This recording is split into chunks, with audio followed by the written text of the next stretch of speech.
I earn a living training basketball players all over the country. I've flown to Virgin Islands, trained the national team for the Olympics, through colleges, camps, things like that, pros. And what I find common among the best players, for example, the other day, last week, 2 weeks ago, y'all know who Roy Williams is? Coach for North Carolina. He comes to watch 2 of the workouts. And it's literally like a week after they lost.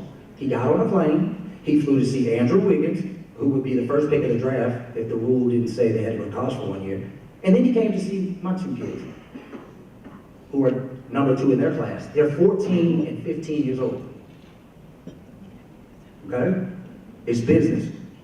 And what I find common among the more successful athletes is that they work like dogs.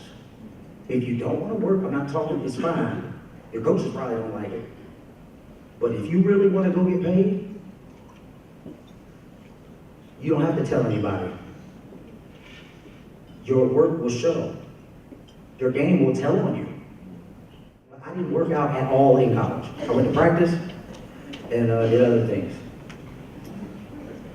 For real. And my mom's over there, I don't want to embarrass her. So I'm telling you from that experience standpoint to work on your craft if you want to be the best. Use the competitive edge that you learn here in athletics. I have a quote that I like out of Jay-Z's book. It's called Decoded. It says, but you learn something special from playing the most difficult games. The games where winning is close to impossible and losing is catastrophic. You learn how to compete as if your life depended on it. So take what you're learning from having to run at 5 in the morning, having to line up and hit that guy that's bigger than you every single down, having to go block that linebacker and your receiver you're scared of.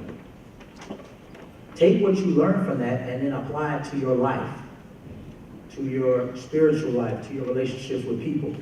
Because the people that send you money, your parents, the people who raised you, they had to compete extremely hard to get the job they had to raise your behind. They had to compete and win that job. It's all relative, I'm telling you. I'll tell you a little bit about my life. Like my company's called Hoops in Life because I don't want to just tell you about ball.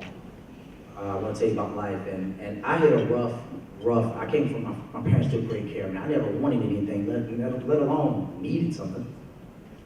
And I got off track.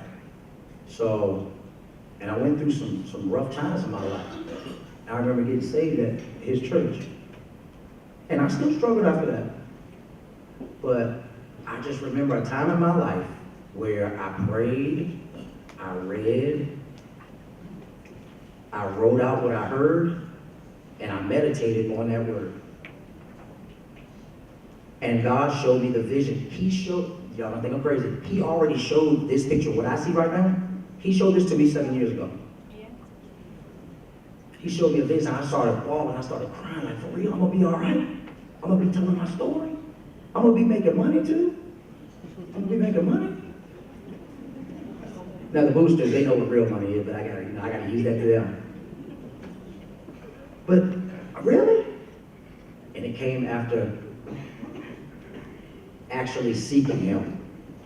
And don't let anybody tell you that, you see, the devil will use a trick. Don't play with God. Don't go to church.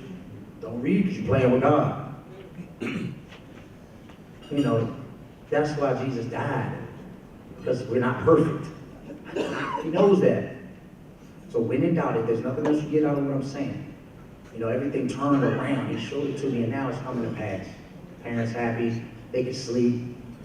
How many of your parents can't sleep? Some of your parents can't sleep. Don't act. Boys and girls.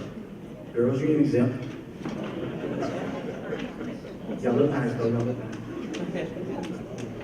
But if there's nothing else, gain and develop a relationship with God. Again, I thank you. I'm going to stop now. An honor. Thank you.